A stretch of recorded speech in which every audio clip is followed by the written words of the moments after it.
Hulu balang dara ketujuh membungkuk, merangkul tubuh Miani, lalu memanggulnya di bahu kiri. Dia berpaling pada kawannya dan menggoyangkan kepala. "Lekas selesaikan pekerjaanmu."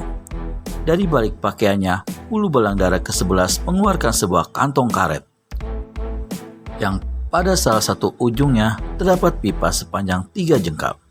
Setelah mengeluarkan pula sebilah pisau kecil yang amat tajam dan berkilat-kilat ditimpa sinar matahari, maka dia pun melangkah mendekati tubuh Widura yang saat itu tidak berkutik dan menggeletak di tanah tengah meregang nyawa. Hulu balang dara ke-11 membungkuk. Tangannya yang memegang pisau bergerak ke pangkal leher Widura. "Manusia biadab, laknat terkutuk. Apa yang kau lakukan itu?"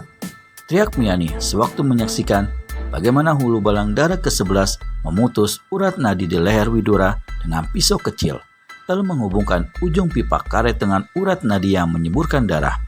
Sesaat kemudian, kantong karet itu kelihatan mulai menggembung, tanda darah korban telah mengalir masuk. Hulu balang dara ke-7 menepuk-nepuk pinggul Miani sambil tertawa-tawa. "Gadis molek, kau tenang sajalah. Bagusnya berhenti berteriak agar suaramu yang merdu tidak menjadi parau." "Cis, kalian manusia-manusia terkutuk, lebih kejam dan lebih buas dari binatang," teriak Miani, lalu berulang kali diludahinya muka hulu balang dara ke-7. "Puh! Sialan, kalau kau bukan gadis manis, sudah tadi kuremas hancur mulutmu," hardik hulu balang dara 7 marah. Diliriknya pakaian kuning si gadis dan disekanya mukanya yang penuh ludah. "Seharusnya kau merasa gembira dan bangga karena darah kawanmu itu mendapat kehormatan untuk dipakai sebagai cat istana darah." 3/4 kantong karet telah penuh dengan darah Widura. Ketika tak ada darah yang mengalir masuk ke dalam kantong itu, hulu balang dara ke-11 mencabut pipa lalu membuhulnya. Dia berdiri dan memanggul kantong berisi darah itu.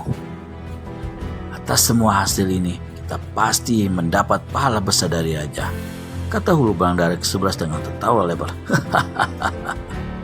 "Yang jelas," menyauti hulu balang dara ke-7, "gadis manis ini akan dihadiahkan padaku. Dia menentang tempat tidurku sebelum keputusan raja datang untuk mencabut nyawanya." Merinding bulu roma Miani mendengar ucapan itu. Dia berteriak keras, "Lepaskan aku! Jangan bawa ke istana darah! Kalian lepaskan aku!" Hulu balang dara ke-7 cuma tersenyum. Diciumnya tengkuk gadis itu penuh nafsu, lalu bersama kawannya meninggalkan tempat itu dengan cepat.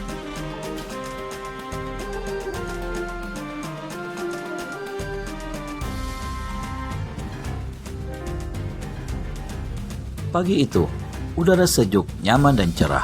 Sekelompok awan berarak dihembus angin melewati puncak Gunung Raung. Dari kawah gunung berapi itu mengepul asap putih kelabu yang kemudian menjadi satu dengan awan yang bergerak.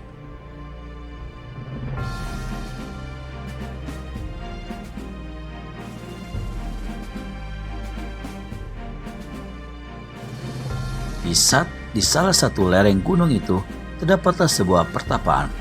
Pertapaan ini merupakan sebuah goa yang bagian dalamnya dipakai sebagai tempat kediaman.